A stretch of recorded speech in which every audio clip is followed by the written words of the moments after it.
Assalamualaikum warahmatullahi wabarakatuh. Selamat bertemu kembali di podcast komunikasi bisnis. Kali ini kita akan membahas mengenai komunikasi dalam organisasi. Materi ini menjadi pembahasan yang berikutnya setelah kita membahas mengenai komunikasi antar pribadi. Bedanya apa? Nah, ini komunikasi dalam organisasi ini muncul atau kemudian dipertimbangkan dan dipelajari setelah memperhatikan bahwa komunikasi antar pribadi itu memang bisa dilakukan ya, tetapi kemudian akan semakin kompleks kalau kemudian bahwa organisasi itu berkembang pesat, individu-individu yang ada di dalamnya begitu banyak, divisi-divisi itu demikian banyaknya. Nah, maka kemudian ada hambatan-hambatan, ada kendala komunikasi antar individu, meskipun tetap bahwa seorang pimpinan dia harus mampu mendengarkan ya karyawannya dengan baik, individu juga mampu mendengarkan teman-temannya sehingga bisa menjadi tim bersama, tim yang baik gitu. Demikian juga bisa mendengarkan konsumen sebagai mitra kita terhadap produk yang kita jual begitu ya. Di dalam materi komunikasi organisasi ini ada beberapa hal yang akan kita bahas, yaitu yang pertama adalah menjelaskan bagaimana hubungan komunikasi dalam suatu organisasi, kemudian membedakan berbagai pola komunikasi, lalu mengetahui bagaimana mengelola komunikasi dalam organisasi, dan bagaimana dapat meningkatkan keterampilan komunikasi ya. Yang pertama, hubungan komunikasi dalam suatu organisasi. Kita tahu bahwa organisasi ini adalah kelompok ya, kelompok berarti lebih dari satu dan jumlahnya akan relatif banyak begitu ya. Semakin besar perusahaannya akan semakin banyak kelompok-kelompok yang ada atau orang yang berada di dalamnya, dan mereka memang karena harus mencapai tujuan tertentu ya, berbisnis, mencapai perkembangan dari waktu ke waktu, mereka harus saling bekerja sama. Nah, maka komunikasi di dalam organisasi ini menjadi hal yang dikatakan bahwa dia akan menjadi perekat. Nah, artinya ada komunikasi, proses berbagi informasi, minimal informasi ya. Kemudian yang kedua berbagi ide, berbagi gagasan ya. Di mana kemudian komunikasi antar pribadi kita tonjolkan kemarin, mau mendengarkan, kemudian bisa bekerja sama gitu ya. Maka kalau itu dilakukan, maka komunikasi ini menjadi perekat, dimana dengan adanya perekat itu maka mereka bisa melakukan pekerjaan. Kalau itu memang harus berbagi, harus bekerja sama antar individu, antar divisi ya, maka akan menjalankan fungsinya dengan baik. Dan ini memang perlu adanya suatu komunikasi. Komunikasi organisasi tentu saja lingkupnya adalah di dalam suatu organisasi. Ada beberapa referensi. Yang pertama mengatakan bahwa komunikasi ini adalah suatu sistem. Sebagai suatu sistem ini berarti dari orang ke orang ada prosedur, ada polanya, ada strukturnya ya. Ini itu komunikasi di organisasi ya.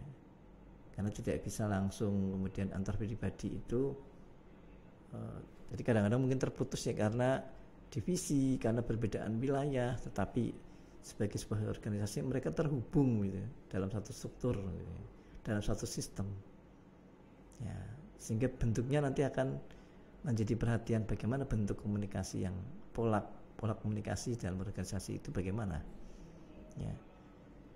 Kemudian yang kedua, kita lihat bahwa komunikasi organisasi juga merupakan sarana di mana manajemen mengkoordinasikan sumber bahan dan sumber daya manusia melalui struktur formal dari tugas-tugas dan wewenang. Ya, lagi-lagi ya, demikian banyaknya dan masing-masing punya tugas masing-masing, yang seringkali tugas itu kadangkala mungkin bertentangan, sepertinya bertentangan begitu ya, sepertinya bertentangan. Contoh yang real yang seringkali menjadi kondisi yang menunjukkan adanya sepertinya ada pertentangan, ada perbedaan arah adalah fungsi pemasaran dengan fungsi keuangan. Jadi fungsi pemasaran karena kan tujuannya sasarannya konsumen, ya bagaimana? Kalau konsumen ingin A maka kita harus bergerak ke A, konsumen ingin B kita akan bergerak ke B. Artinya kita berusaha memenuhi itu, termasuk misalnya menciptakan produk baru dan sebagainya ya. Tetapi kendala yang ada justru di keuangan. Keuangan seringkali tujuannya adalah penghematan efisiensi dan sebagainya. Ini menjadi kendala begitu. Maka koordinasi ini menjadi satu kegiatan yang bisa menjembatani hubungan mereka. Informasi itu bisa terjalin dengan baik sehingga mereka bisa satu arah, lagi-lagi satu arah. Namanya koordinasi kan seperti itu ya. Dan pengertian ketiga mengatakan bahwa komunikasi organisasi adalah pengiriman dan penerimaan berbagai pesan organisasi dalam kelompok formal maupun informal. Pengiriman dan penerimaan berbagai pesan organisasi ya, itu bisa sifatnya formal maupun informal. Nah, ini menjadi komunikasi. Jadi pesan yang sifatnya kalau di organisasi sifatnya instruksi pekerjaan ataupun rambu-rambu pekerjaan, job desk gitu. Nah, itu akan nyampe, akan benar-benar mampu dilaksanakan ya kalau komunikasi ini terjalin dengan baik.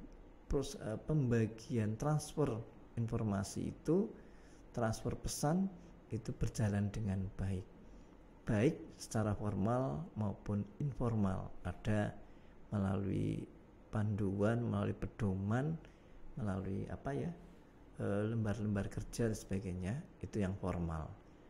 Dan kalau informal seperti kemarin antar pribadi itu bisa jadi menjadi bagian proses membagi informasi atau pesan secara informal. Ya, itu adalah komunikasi organisasi. Kemudian kita membahas yang sub yang kedua, yaitu pola komunikasi yang ada di dalam organisasi. Nah, karena tadi bahwa ternyata yang di dalam organisasi itu adalah sumber daya manusia yang khususnya ya.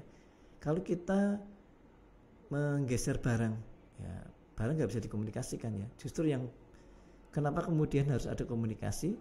Karena di dalamnya ada manusia, sumber daya manusia. Ya.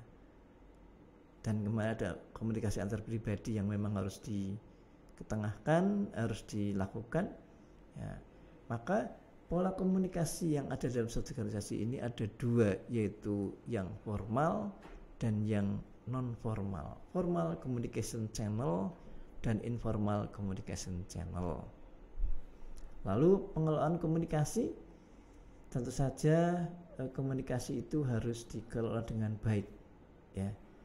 Hal yang pertama yang menjadi tugas utama adalah bagaimana menangani pesan-pesan yang sifatnya rutin. Dan yang kedua, yang ini yang butuh suatu pendekatan yang bagus, butuh kebijakan, butuh kesadaran semuanya, yaitu bagaimana menangani krisis komunikasi. Pesan tugas itu menjadi biasa, tetapi kemudian kalau krisis ini bisa terlalu banyak atau malah kurang gitu ya, kurang komunikasi. Ini yang juga harus nanti kita akan bahas lebih banyak. Dan agar itu semuanya bisa tercapai, beberapa keterampilan ya komunikasi dalam organisasi, ya kalau antar individu hanya mendengarkan, tetapi di sini sebagai suatu sistem maka harus bisa membaca job desk, membaca sumber daya yang ada, membaca sistemnya bagaimana, tren pasar bagaimana, membaca, mendengarkan, melakukan percakapan yang menarik, melakukan wawancara, berdiskusi, presentasi, bahkan kemudian menulis surat, memo dan laporan sebagai mungkin bentuk komunikasi di awal, komunikasi di tengah, memo, ya, dan sekaligus sebagai bahan bahwa kegiatan yang sudah dilakukan dengan baik, sekaligus nanti akan kita lihat ke depannya apakah perlu dilakukan perubahan-perubahan, maka ada laporan. Maka beberapa hal ini menjadi keterampilan di dalam komunikasi organisasi. Ya, nanti kita akan bahas lebih banyak di dalam perkuliahan. Oke, saya pikir itu di podcast saya berkaitan dengan komunikasi organisasi. Sekian, terima kasih. Wassalamualaikum warahmatullahi wabarakatuh.